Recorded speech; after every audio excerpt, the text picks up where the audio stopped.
il y a une question qui me taraude Écoutez un l'esprit. peu le raisonnement C'est par rapport à un individu, mais des c'est par rapport partisans à d'Alassane parti Ouattara. politique. L'inclusivité, là, c'est quoi?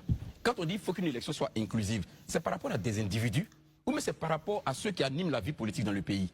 Moi, je pense que c'est par rapport à ceux qui animent la vie politique dans le pays, c'est-à-dire les groupements politiques. Moi, je pense, cette inclusivité-là, c'est pas par rapport aux individus. Et j'en veux pour preuve la question du Sénégal. Oui. Si au Sénégal, puisque c'est l'exemple qu'on prend très souvent ici et pour qu'on applaudit des deux mains en termes de démocratie, mais au Sénégal, là, le leader du PASTEF s'appelle Sonko. Il n'était pas éligible. Il n'était pas éligible. L'élection a-t-elle été inclusive ou pas au Sénégal? Si. L'élection était inclusive parce que le PASTEF a participé, mais pas un autre candidat. Et puis le PASTEF a gagné les élections. Donc l'inclusivité, pour moi, n'est pas liée à l'individu. L'inclusivité, là, elle est liée à la participation des groupements et des acteurs politiques. Si donc demain le PPACI présente un nouveau candidat, un autre candidat. L'élection est inclusive. L'élection est inclusive. Pourvu qu'il y ait un candidat, pourvu qu'il y ait ces partis-là participent, l'élection est inclusive. Et moi, je pense que c'est bien beau souvent de citer le Sénégal en exemple, surtout quand on veut fustiger un peu les pouvoirs et qu'on dit non, voilà, comment on appelle ça, le Conseil constitutionnel, malgré que le président a pris une décision, le Conseil constitutionnel l'a cassé. Mais en même temps, qu'on passe aussi, pendant qu'on a dit à Sonko qu'il n'est pas éligible, Sonko ne s'est pas entêté, il ne s'est pas agouté sur le fait qu'il faut absolument qu'il soit candidat. Il a présenté notre candidat, il a gagné les élections. Et aujourd'hui, le Premier ministre, c'est lui qui dirige l'appareil gouvernemental aujourd'hui au Sénégal. Très bien. Donc pourquoi est-ce qu'on ne peut pas tenter cette expérience ici? Et puis quand demain, quelqu'un il est élu, le Premier ministre réussit à faire gagner son candidat, mais on décharge Gbagbo, on le réhabilite comme ils le disent, même si tant est qu'ils estiment qu'aujourd'hui leur dignité est bafouée, on les réhabilite, on les met à la lumière. Ça aussi c'est une possibilité, non? Ça va nous éviter aussi beaucoup de situations. Ça va nous éviter beaucoup de situations. Mais pourquoi ne pas, dès maintenant, mettre le nom de Gbagbo sur la liste électorale pour éviter beaucoup de situations? Parce que c'est facile. Le président Laurent Gbagbo, il a fait tellement de sacrifices avant qu'il ne prenne le pouvoir. Quand il était au pouvoir, après qu'il ait perdu le pouvoir, après qu'il soit revenu en Côte d'Ivoire, il ne fait que faire des sacrifices.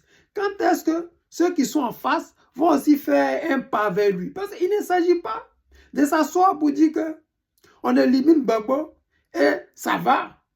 On élimine Gbagbo, Gbagbo doit choisir un autre candidat. Mais c'est tellement facile. C'est-à-dire qu'à partir de maintenant, si c'est comme vous le dites, si le PPACI vient au pouvoir, si le RHDP choisit un candidat, le PPACI, comme ils savent que ce candidat est populaire, il le condamne, il enlève sur la liste électorale et il demande au RDR de choisir un autre candidat qui va les représenter. Parce que cette machine que vous voulez mettre en place, ça c'est la France-Afrique directe.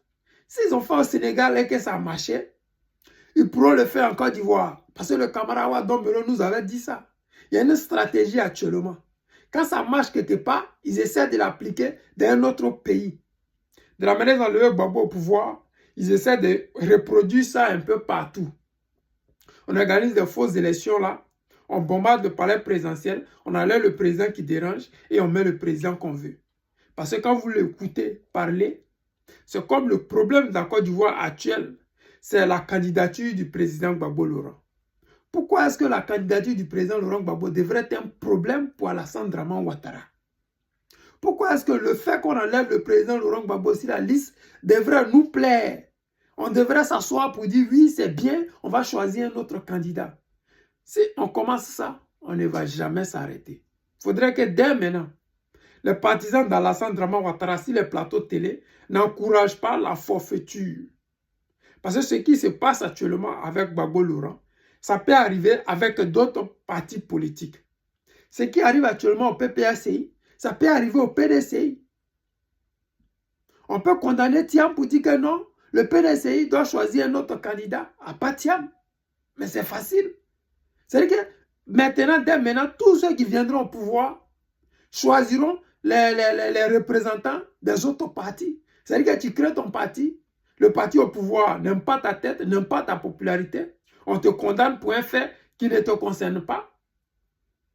Et on te dit, bon, l'élection sera inclusive, mais toi, tu ne seras pas candidat parce que tu as été condamné. Mais tu dois choisir au sein de ton parti quelqu'un qui est impopulaire, quelqu'un qui ne peut pas gagner les élections. Et qu'on dise, on va prier Dieu, peut-être il va gagner. Est-ce qu'on va aux élections en priant Dieu?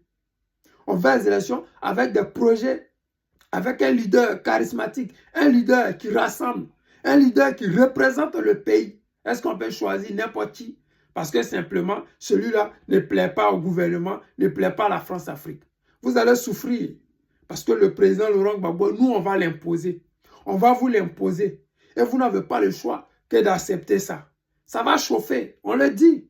Ça va chauffer. Mais il n'y a pas de réussite sans souffrance. Le président Laurent Gbagbo nous l'a dit. Il n'y a pas de victoire sans combattre. Nous allons combattre le RHDP. Nous allons combattre le système de la France-Afrique que vous mettez en place. Vous passez sur des plateaux télé pour faire croire que le président Laurent Gbagbo doit choisir un successeur. Mais si nous ne menons pas cette lutte maintenant, quand est-ce qu'on le fera? Si nous l'acceptons, si nous acceptons aujourd'hui cette forfaiture-là, elle va s'appliquer dans 10 ans, dans 20 ans, dans 30 ans. Et c'est un système qui va continuer comme ça et qui ne va jamais s'arrêter. Nous allons mettre fin à ça. Les amis, c'était le président Lota, l'ami des dirigeants qui se respectent. Je vous aime et je vous dis à tout à l'heure.